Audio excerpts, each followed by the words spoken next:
সন্মানীয় শিক্ষাগুৰুসকল, আজিৰ এই ভিডিঅ'টোত মই জনাম যিসকল শিক্ষাগুৰুৱে ইণ্টাৰ আৰু ইণ্ট্ৰা মিউচুৱেল ট্ৰেন্সফাৰ এপ্লাই কৰি থৈছে তেওঁলোকৰ ট্ৰেন্সফাৰসমূহ কেতিয়া হ'ব পাৰে সেই সম্পৰ্কে মোৰ অভিজ্ঞতাৰ ভিত্তিত আপোনালোকক জনাম। গতিকে শেষলৈকে আপোনালোকে ভিডিঅ'টো চাব।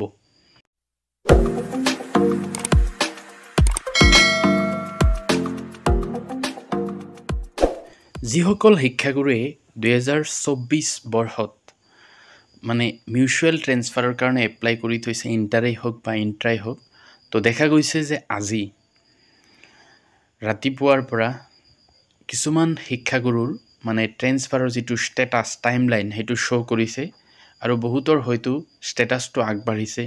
ধৰক টিচাৰ 1ৰ পৰা IS-লৈ গৈছে বা IS-ৰ পৰা আকৌ SLC-ত গৈছে, এনেকুৱা হৈছে, বা কাৰোবাৰ টিচাৰ 1ৰ পৰা IS-তে আছে, বা LP ME-ৰ ক্ষেত্ৰত ধৰক BU-ৰ পৰা DO-লৈ গৈছে, এনেকুৱা হৈছে।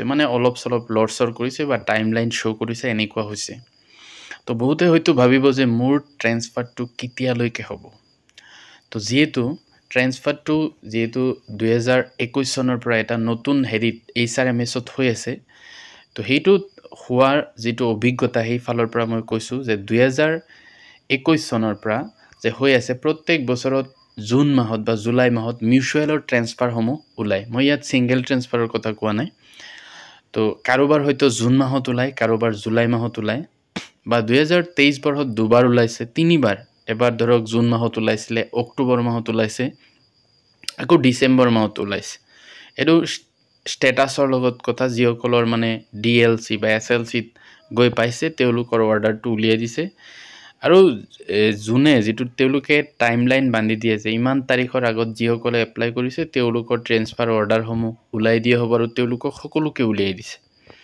তো সেইফালৰ পৰা মই কৈছোঁ যে 2024 বৰ্ষত যিসকলে ধৰক ট্ৰেন্সফাৰ এপ্লাই কৰি থৈছে তেওঁলোকৰ অৰ্ডাৰসমূহ খুব সম্ভৱ ধৰক জুন মাহৰ লাষ্টৰ ফালে ওলাব পাৰে, বা যদি নোলায় তেতিয়া জুলাই মাহত ওলাব পাৰে।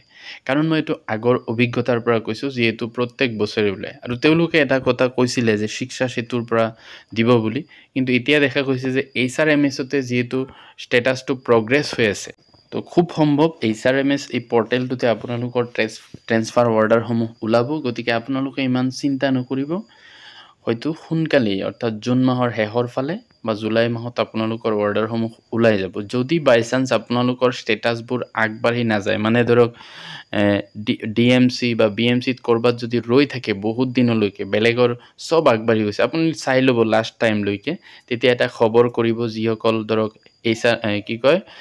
MIS কোঅৰ্ডিনেটৰ থাকে ব্লকৰ, যদি ব্লকত ফচি থাকে, বা ডিষ্ট্ৰিক্টত ফচি থাকিলে ডিষ্ট্ৰিক্টৰ MIS-ৰ লগত অলপ কণ্টেক্ট কৰিব আৰু তেওঁলোকক জনাই দিলে হয়তো আপোনাৰ ষ্টেটাছটো আগবঢ়াই দিব, আৰু তেতিয়া সোনকালে সময়ত আপোনাৰ অৰ্ডাৰটো পাই যাব।